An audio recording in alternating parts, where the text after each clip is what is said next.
Welcome back to Just the Facts, y'all. My name is Jimmy, and before we even continue with this video, please remember to like, comment, share, and subscribe. It's going to really help me grow this page as much as possible. We're coming out with bangers recently. Football season's just getting started, so go ahead and show me some love right now for more videos like this. College football and NFL, NBA will be a little bit later on, but stay tuned for all that type of stuff. But yeah, other than that, let's get into it. So today we have our Texas Longhorns preview and prediction video for the 2022 college football season. We're gonna start off talking a little bit about last year, what went wrong, what things we did poorly, and then we're gonna talk about a couple things that we did right, and then we're going to kind of preview and project for this season and what we're going to do on the field in 2022. So what went wrong? Obviously, we went 5-7 last year, 3-6 in conference. Well, it was Steve Sarkisian's first year in Texas at the helm as the head coach, and he had a lot of good things going on for him, especially early on. And as time wore on, I think the bigger issues started to come to light, and it really took over during the back half of the season. Those issues being one, a very poor trenches game, very poor in the offensive and defensive line, not physical enough, not good enough to hold their own. The Arkansas game exposed all of that, and then pretty much that actually ties into the second biggest issue. One of the other bigger issues last year was our mental toughness, mental focus. We had double-digit leads in the second half of all the 3 games we had against the top 3 teams in the Big 12, Baylor, Oklahoma, and Oklahoma State. We had double-digit leads in all those games in the second half and blew all those games. So in a way, it feels like we're not too far off. But on the other hand, it still feels like we have a long way to go, which is, the most frustrating part, because we have the talent, I believe. We have the players there, and I think we're moving in the right direction. But as for last season, yeah, we had leads in those games, blew all of them. One thing went wrong, and then the entire game just fell apart for us, and I think that was indicative of the last coaching staff and Tom Herman. A huge reason why we lost big pivotal key games with him was because we didn't have that mental focus, that mental toughness to bounce back from a turnover, to bounce back from a turnover on downs, to bounce back from giving up a long gain on defense, things of that nature. And that has been inherited by Steve Sarkisian, so he has to kind of work his way around that, and not really work his way around that, but actually eliminate that fragile mindset that I think has been plaguing our program. Our defense was not good whatsoever. We couldn't generate any sacks. Our leading sack guy was with 2 sacks, I believe. We were giving up deep balls left and right. We can't tackle in open space. And it was just a poor outing all the way around defensively. And I think that also has to do with some of the defensive continuity that has not been there over the last 3 years. Finally, we're bringing back the same defensive coordinator for the first time in 4 years, I think, because each of the past 3 years we've had a different defensive coordinator. So hopefully the defensive coordinator being there for a second consecutive season is going to help us out. We returned 6 starters on offense. We returned 7 starters on defense. Obviously, we're going to be led by I think we're going to be an offensive center team. Obviously, Steve Sarkisian, offensive background. I'm excited to see Bijan Robinson, Roshan Johnson, Xavier Worthy, Jordan Whittington, Isaiah Nair, Jatavian Sanders, all these guys that we've brought in, Ajayi Hall, all these guys that we have. I think we should be one of the better offenses in the country, despite the question mark at quarterback. We should have a very good offensive output this season, And even despite our offensive line, which we returned 3-4 guys that are going to be starting this season. And so that continuity being there for the offensive line is going to be pivotal because they can get the reps in. Guys can play their main positions instead of having to shuffle 24/7 and really just get a good grasp of the offense and what they need to do to be better this season.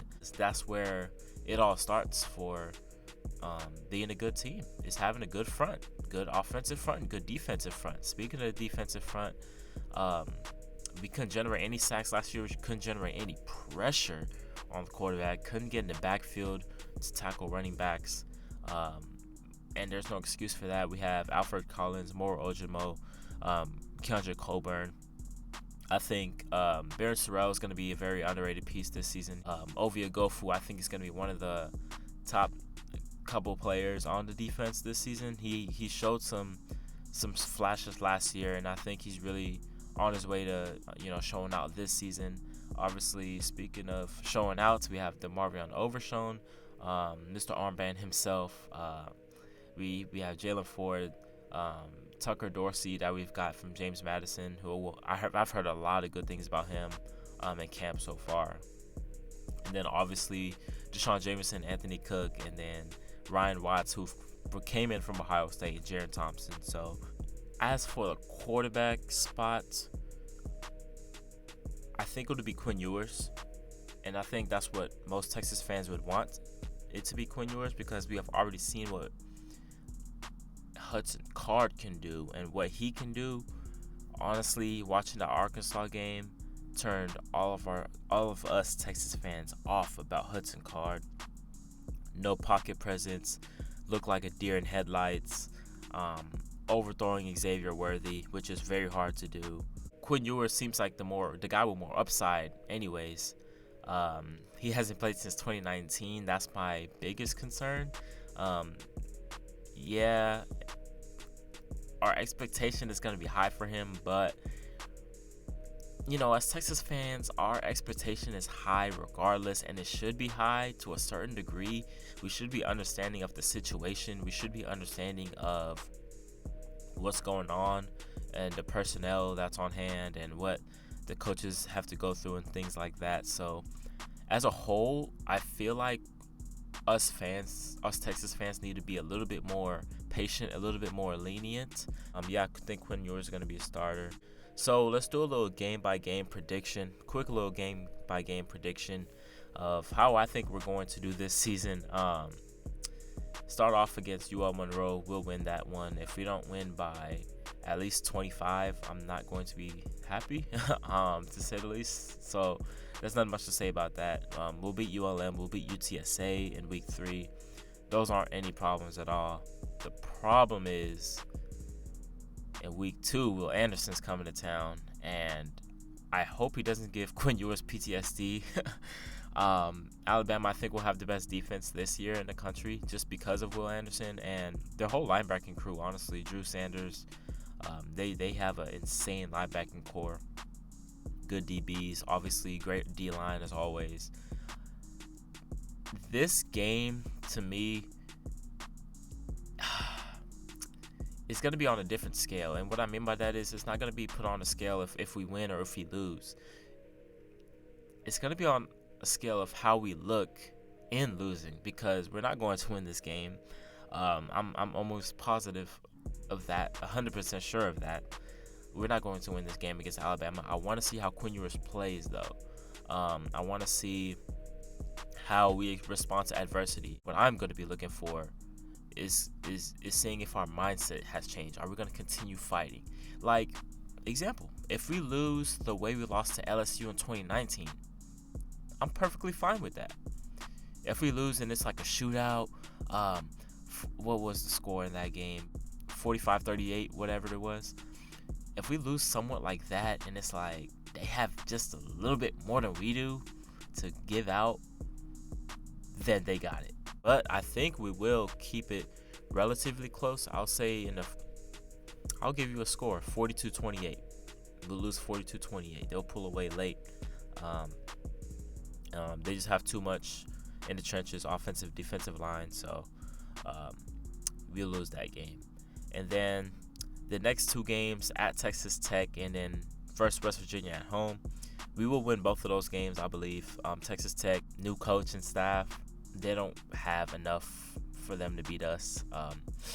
They're not going to beat us. West Virginia game, they bring in JT Daniels. They bring in his offensive coordinator from USC, Neil Brown's, make it or break it year, I guess.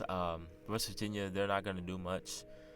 They're not anywhere near as talented as us. If it was at West Virginia, I'd be more concerned, but where we have them at home, we should handle them. There's no way we should be losing to West Virginia. Oklahoma. This game I always go back and forth on for obvious reasons. They are bringing in an overhaul of talent, an overhaul of guys who weren't there last year, including head coach Brent Venables, including quarterback Dylan Gabriel of Central Florida. I feel like people give off the vibe that Oklahoma is not going to be good. They're going to fall off the face of the earth. They're going to just be trash, and I don't believe that. I wish it would happen, of course, but will it happen? Most likely not. I still see Oklahoma as a 9-10 win team competing for Big 12 championships. Even in the first year of Brent Venables, the offense is still going to be high-powered. The defense is going to be marginally better, at least, right? Under Brent Venables, it's not going to be where it's going to be in 3 years from now, which I'm scared about, but it's going to be marginally better. Every year we play Oklahoma, it's going to be a toss-up. So we don't really know. I'll go ahead and give us the win here just because I feel like we have hella question marks. They have hella question marks too. And if we can steal one, I'd be very happy. Versus Iowa State, they lose a lot of too. Brock Purdy, they lose Breece Hall, they lose Mike Rose, they lose a lot of guys. They lost the wide receiver Tariq Milton to us, so I forgot to mention him earlier. I think we'll beat Iowa State. They don't have enough. At Oklahoma State, I think we lose here simply because it's a tough environment, and Oklahoma State is still going to be a very good defensive team, although they lost a lot of guys defensively. We always struggle with the very physical defensive teams, and we will struggle again with Oklahoma State. They will beat us. They were one of the teams last year where we probably should have won, but we didn't. I could see us winning this game. It's not like this game is not winnable. They'll beat us. They'll catch us slipping. Next 3 games at Kansas State, versus TCU, and at Kansas. I think we sweep all 3. We're not losing to Kansas. Make as many jokes as y'all want. We're not losing to Kansas. TCU, new coaching staff, new everything. They could sneak up on a lot of people. They're still a pretty decently talented team. They could sneak up on people, but I think we'd get the job done. At Kansas State, that's a tough one, but we will beat Kansas State. And at this point in the season, we're going to be much improved from the Alabama game. All the transfers we've brought in, Quinn Ewers is going to be better by the time November hits. The offensive line should be better by the time November hits. At that point, the defense should be hitting their stride because this is the second year of Pete Kwiatkowski. By November, we should be a damn good team. I'm not going to lie. I have us losing to Baylor because I think Baylor is a playoff team, a playoff caliber team. I think they will be a top 10 team. They're the best team in the Big 12, in my opinion. We'll lose to them. They're so good defensively as well. I think we lose to Baylor, and hopefully that's a game where it kind of doesn't matter because at that point I have us at 1 conference loss at Oklahoma State. Hopefully that second loss to Baylor in conference doesn't bump us out of the Big 12 title game. We'll have Oklahoma State in that mix too. We'll hold a tiebreaker over them at that point. Iowa State, they're not going to be in the mix. Oklahoma will be in the mix. I don't know if they're good enough to overcome us in the Big 12 standings, especially with us having to head at that point. So I feel like the top 4 teams in the conference are going to be Baylor, Oklahoma State, Texas, and Oklahoma in any order y'all want. I think Baylor's 1, though. No debating. But I have us going 9-3, man, and I feel like Quinn Ewers will be good, but again, I don't want our expectations to be so high, thinking that he's gonna come in and be like Johnny Manziel. If that was the case with Quinn Ewers, we're making the playoffs this season. But that's not gonna be the case. He's not gonna come out and win the Heisman, put up Heisman numbers. Can he be good? Yes, he can be good. But there's going to be a learning curve.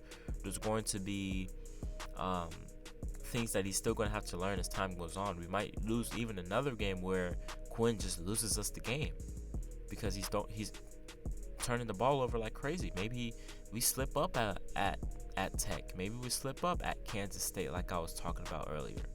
Y'all let me know y'all's prediction for Texas Longhorns in 2022 down below.